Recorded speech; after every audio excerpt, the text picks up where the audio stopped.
Good afternoon, everybody again. Today, for the first time for 2027 students, we're going to do this chemical calculations. But I thought before we moving on to doing the calculations, we're going to go refreshing our knowledge a little with this theory. Okay. So the unit 3 chemical calculation is the very first unit that you guys feel like we are in this real advanced level, because unit 1 and 2 go very smoothly, especially not the theory. When you are going through these exam questions, you feel really difficult. The reason is we have that come across with different questions coming from different units. You guys know that unit 3 are coming from all the basic questions from unit 1 to unit 14. That's why you feel like unit 3 is really challenging. Okay, anyway, what did we do for this unit 3? So the very first part of unit 3 is we understood these units divided into metric and SI units.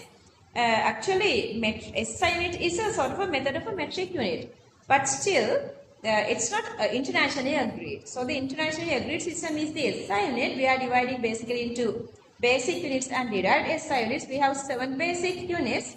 And then using those 7 basic units, we can derive different SI units. Since we done with unit 4 now, you understood like couple of these units are really important when we were in the middle of unit 3 and see the ATM. Now we know the very well about what is this ATM. And we did all those. See, I have given everything that which supposed to need you guys to go on with this advanced level part. Then we did these prefixes to go through this unit conversion. See how much knowledge we have taken. And then this exactly same thing. I have given this exactly same thing to unit 4 as well, because we did lots of unit conversions under 4th unit. Then the scientific notation when you are writing the numerical value between first and second digit. Then we talked about relative atomic mass and then relative molecular mass.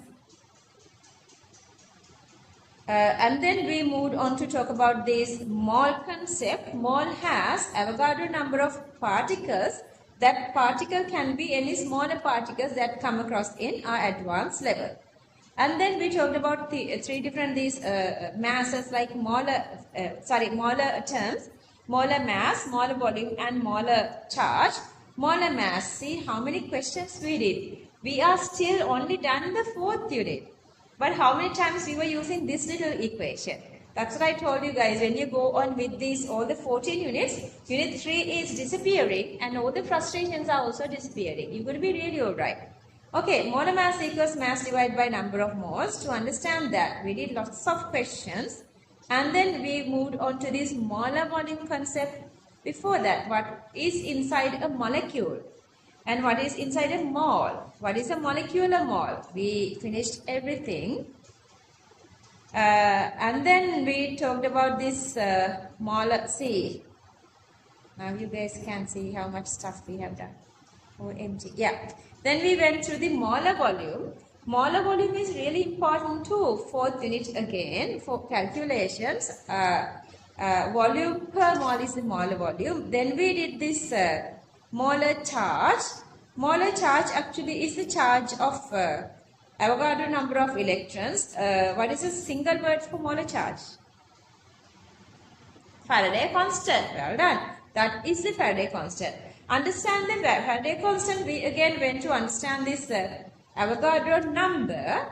Definition, you guys go on with the note. Plus, we again define the Avogadro number equals Faraday constant divide charge of the electron. Then the atomic mass scale is the 1/12 of the carbon 612 atom mass. To understand that, we did a lot of questions. Then we moved on to this ionic part. See, this I told you today. Today you are dissociating ionic salts. You are dissociating ionic salts.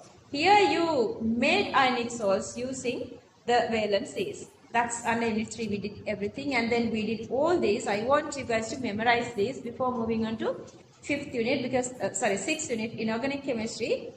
Inorganic chemistry need lots of memory.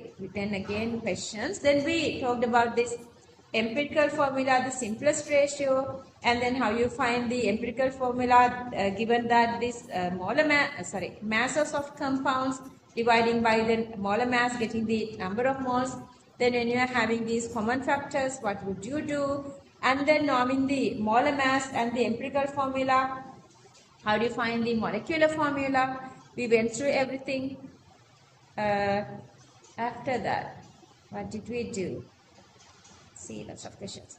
Then we talked about these three different fractions: mass fraction, volume fraction, and mole fraction. That mole fraction again went with this unit for gaseous state of matter as well. To understand that, how many questions we have done? Have the faith that you are there, you can do this. Then we talked about the solution. Under that, we talked about 4 different criterions under solutions: concentration, molarity, molality, and density. Concentration is number of mole divided by volume. If the concentration term comes in moles per cubic decimeter, we call it molarity. Number of moles divided by the solvent kilogram mass is the molarity. Density is mass divided by volume. I need you guys have those memories. I guess that part is done. Then we did this kind of calculations. There are lots of conversions like going from density to molarity, ppm to molarity, molarity to ppm. We're gonna go through those calculations in this tune book. And then the last little part is to talk about this. Before that we talked about this ppm parts per notation. pph decagram per cubic decimeter, ppt grams per cubic decimeter, but usually they are asking the ppm values. Ppm mean fraction multiplied 10 to the power 6 or milligrams per cubic decimeter. ppb fraction into 10 to the power minus 10 to the power plus 9 or micrograms per cubic decimeter. Okay, then the last little thing is the balancing equations. That I'm not gonna go through that again. This is the dilution equation, C1V1 equals C2V2. Then oxidation numbers, how to find oxidation numbers, I'm not gonna go through that. We did very beautifully that part. And then using that knowledge, we did the balancing of equations. That again, I'm not doing that. Very recently, couple of days ago, I have done this 2 different, did I post it to the group? I guess I did. Is it? Yeah. Did you guys watch that? Like short videos in WhatsApp. Couple of that. Yeah. That this oxidation number method and then the half reaction method. I have done like very shorter videos because time to time when you guys watching that, let's say that you were forgotten unit 3, then you are in unit 4 and unit 5 and so on. Then when you watch those shorter videos, then you are refreshing your knowledge. Okay, for that I have done that. Then finally the last little thingy we did was the balance, write these full equations, having this oxidation equation and reducing equation. And then the last little topic is the stoichiometry. Stoichiometry is a mole ratio. And that's again really important. So if you know the one concentration, how to find the another concentration or either number of moles or either volume, for all those things, stoichiometry is really important. Having that full knowledge of everything, this is again I'm showing the resource book short note. You guys can make your own short note which is would be useful for this one. Having all those resources with us, all the weapons with us. Now we are moving to questions of past papers of Unit 3, Chemical Calculations. Okay, let's go one by one. As you guys know again, so we are dividing all these by these different smaller lines. Between these lines, we are writing everything, whatever comes to that separate question. Then when you are coming back later, you have the full knowledge of that question. Even if you feel like that you know this, just copy this down. Because later you have forgotten. Now you have, let's say you have the full knowledge of Unit 3, maybe you have forgotten now.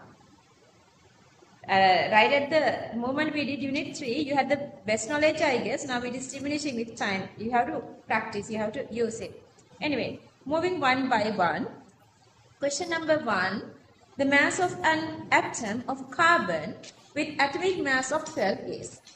Carbon mass is asking, one atom carbon mass asking given that atomic mass is 12. Okay, atomic mass 12 mean that is the mass of Avogadro number of atoms. In atomic mass 12, that is actually 1 mole, that is mass of 1 atom, so that equals mass of 1 mole divided by the Avogadro number, and that 12 is the mass of 1 mole. But 1 mole has Avogadro number of atoms, so you have to divide by the Avogadro number, so you are getting the answer. Unified atomic mass unit. 1/12 of that actually is a unified atomic mass unit. So that if you get this answer, if you divide that answer by 12, this answer, if you divide that by 12, then you are getting atomic mass unit. We did this question at the class.